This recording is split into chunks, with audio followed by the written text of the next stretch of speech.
Bom dia, saúdo a todos com a graça e a paz da parte do Senhor Jesus. Hoje eu quero ler os versos 16 até o 21 do capítulo 6 do Evangelho de João, a fim de embasar a nossa reflexão, pois assim diz a palavra de Deus. Ao descambar o dia, os seus discípulos desceram para o mar e, tomando um barco, passaram para o outro lado, rumo a Cafarnaum. Já se fazia escuro e Jesus ainda não viera ter com eles. E o mar começava a empolar-se, agitado por vento rijo que soprava. Tendo navegado uns 25 a 30 estádios, eis que viram Jesus andando por sobre o mar, aproximando-se do barco, e ficaram possuídos de temor. Mas Jesus lhes disse: Sou eu, não temais. Então eles de bom grado receberam, e logo o barco chegou ao seu destino.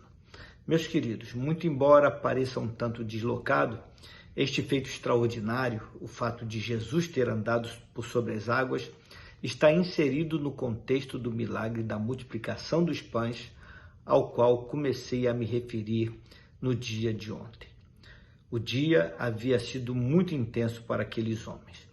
O milagre da multiplicação dos pães, com certeza, ainda ocupava a mente dos discípulos, pois todos eles ficaram maravilhados com tudo aquilo que haviam vivenciado.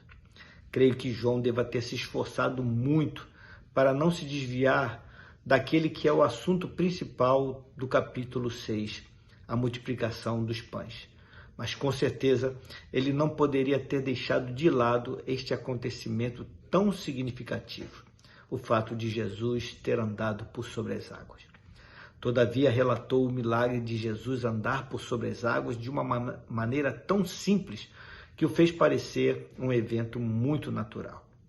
No entanto, este mesmo assunto também pode ser encontrado no Evangelho de Mateus e no de Marcos, porém de forma mais dramática, onde podemos obter outros detalhes importantes.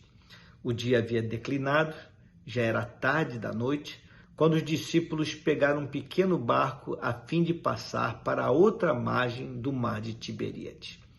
Jesus, por sua vez, afirmam os evangelistas Mateus e Marcos, retirou-se novamente sozinho para o monte a fim de orar. Jesus sempre pôs em prática os ensinamentos que repartia com os seus discípulos. E este é, com certeza, um dos mais importantes que ele nos legou, a busca da intimidade com Deus. Ao invés de deixar-se seduzir pelos aplausos e manifestações entusiastas da multidão, em ocasiões como esta, Jesus sempre se recolhia para estar a sós com Deus, evitando assim a pressão do povo e afastando-se dos perigosos holofotes da fama. No coração daquelas pessoas começou a nascer um desejo de constituí-lo como rei sobre eles, pois Jesus havia demonstrado poder de realizar sinais extraordinários e ele possuía traços do Messias tão esperado e idealizado por eles. Esta poderia ser, então, uma proposta tentadora para Jesus: libertar aquele povo da escravidão de Roma, assim como Moisés o fez lá no passado, libertando da escravidão do Egito. Isto poderia atrair a atenção do povo sobre si.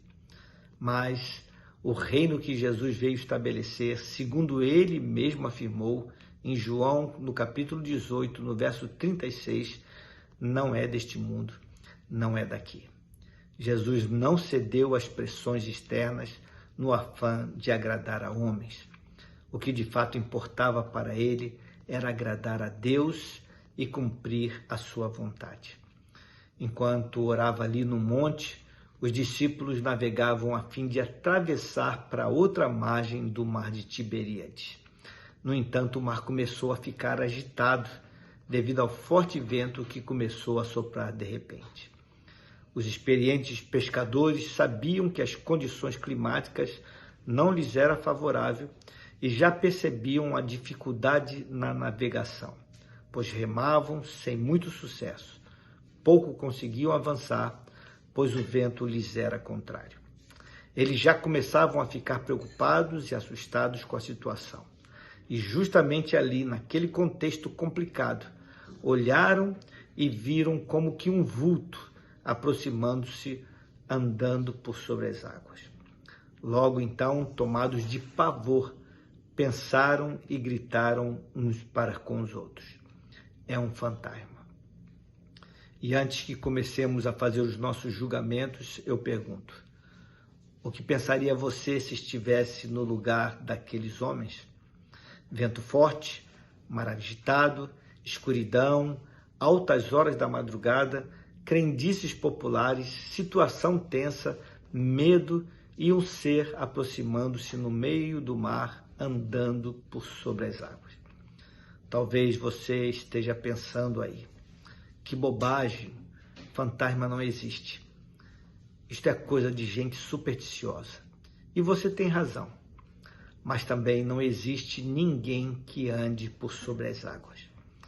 No verso 20, lemos que Jesus lhes disse: sou eu, não temais. Ele logo se identificou a fim de acalmar o coração daqueles homens.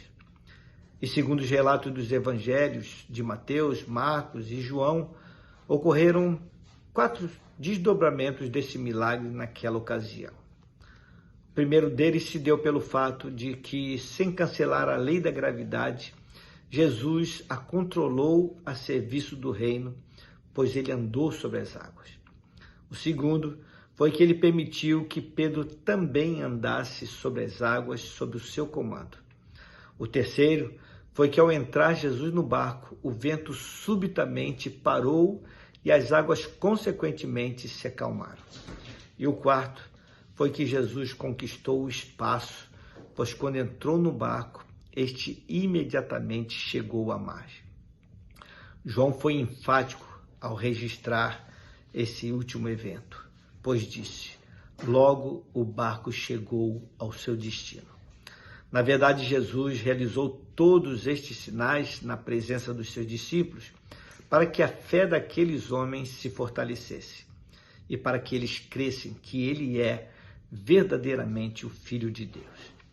Jesus lhes deu muitas demonstrações do seu poder e amor, mas ainda assim eles tiveram muita dificuldade para compreender que Jesus é Deus, curvando-se a esta preciosa realidade. O evangelista Marcos, ao encerrar o relato destes acontecimentos, afirmou o seguinte: ficaram entre si atônitos, confusos, perturbados, assombrados, porque não haviam compreendido o milagre dos pães. Antes, o seu coração estava endurecido. Incrível isto. Aqueles homens estavam confusos por conta da dureza dos seus corações. Por isto, eles ainda estavam tentando compreender o milagre anterior feito por Jesus, o milagre da multiplicação dos pães, e não aquilo que eles estavam vivenciando ali naquele momento. Estavam tentando entender como os 5 pães e 2 peixes iam se multiplicando à medida em que a multidão faminta ia sendo servida e saciada da sua fome. O fato é que, ainda que o Senhor tivesse feito tantos sinais diante deles, eles ainda tinham muitas dificuldades para crer inteiramente na suficiência de Cristo. E encerro esta reflexão de hoje com uma pergunta: não somos nós iguais a eles? Ou até mesmo mais limitados do que eles? Pense nisto. Vamos orar? Pai querido, Deus de amor, obrigado por mais esse milagre relatado por João e que está nesse contexto do milagre da multiplicação dos pães, porque era uma preparação para tudo aquilo que o Senhor iria dizer logo a seguir, no amanhecer do dia, para aqueles homens, Senhor Deus, e revelando assim o porquê do Senhor ter realizado a multiplicação dos pães, para mostrar não somente a eles, mas a toda a multidão e a nós mesmos, no dia de hoje, que Tu és o pão da vida, Tu és o pão vivo que desceu do céu e é o Senhor que tem sim a capacidade de saciar a fome da alma humana. Dá-nos a tua graça, Senhor Deus, e que possamos proclamar essa verdade na medida em que ela vai ficando cada vez mais forte no nosso coração. É a oração que nós fazemos no nome dele, no nome precioso de Jesus. Amém. Meus queridos, tenham uma abençoada sexta-feira. Fiquem na paz do Senhor.